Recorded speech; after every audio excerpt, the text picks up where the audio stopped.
Okay, this question is taken from exercise 7.1, question 13. We'll note first there's 4 parts to this question. So we'll just break it into 4 parts and we'll answer each of these. We'll call them part 1, 2, 3 and 4.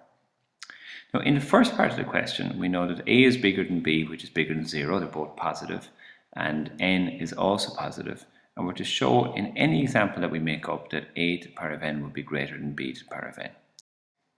So if we let A, which is going to be the larger number, so we let A equal 2, B is smaller than that, so B is equal to 1, but they're both positive, and N is also greater than 0, so N is equal to 1. So in this example, A to the power of N, that would be 2 to the power of 1, which is 2. B to the power of N would be 1 to the power of 1, which is 1. And let's see what A to the power of N is, how it compares with B to the power of N. So is it true that A to the power of N is greater than B to the power of N? Well, is it true that 2 is greater than 1? And we see yes it is. So we've shown it with an example that that is true. In the second part we're showing that again A is greater than B, which is greater than 0, but this time N is negative. So we'll let A, the larger number, be 2 again.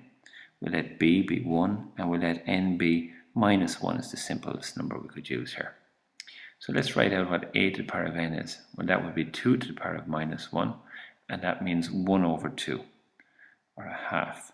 And B to the power of N is minus N 1 to minus 1, which is just 1, or 1 over 1, which is 1. So is it true that A to the N is smaller than B to the N? Well, is it true that a half is smaller than 1? And we see yes it is.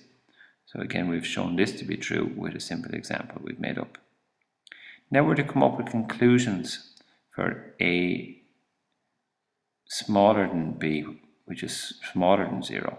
So let's think of numbers in this order here. So A is the smallest number, so we'll call A maybe minus 2. So that would be a small number. B is a little bit larger, but it's still negative, so we'll call that minus 1. And we'll let N is positive, so we'll call that 1. So again, the same method as before. A to the N in our simple example we've made up would be minus 2 to the power of 1.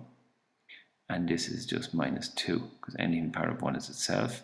B to the power of N is minus 1 to the power of 1. And this is equal to minus 1. Now let's just see how they compare with each other. Now we see, looking at it, minus 2 is the smallest number. So in other words, A to the power of N is smaller than B to the power of N. We just, to show this is true, what we're saying is minus 2 is smaller than 1. So what's our conclusion? Our conclusion is that A to the power of N under these conditions is smaller than B to the power of N. At least it's true for this example, so it's probably true for all examples. And let's try part 4 of this. In part 4 what we're saying is, again, A is smaller than B, which is smaller than 0. So we'll let A be minus 2 again and B be minus 1. But this time N is smaller than 0, so we'll let it be minus 1. That would be the simplest numbers we could use. So let's write out what A to the power of N is in this situation. That would be minus 2 to the power of minus 1. And that's equal to minus a half. And B to the power of N, well, that's minus 1 to the power of minus 1. And that's equal to minus 1. Now let's see how they compare with each other. Now minus 1 is more negative than minus a half. So that would be the smaller number. And minus a half is the bigger number. So A to the N, we're saying, is bigger than B to the N. Let's just write this to show that that's clearly true. That minus a half is bigger than 1. We know that's to be true. Yes, that's true. So what's our conclusion? Under these conditions, it's probably always true that A to the power of N is greater than B to the power of N. And that's an approach you might take to this question.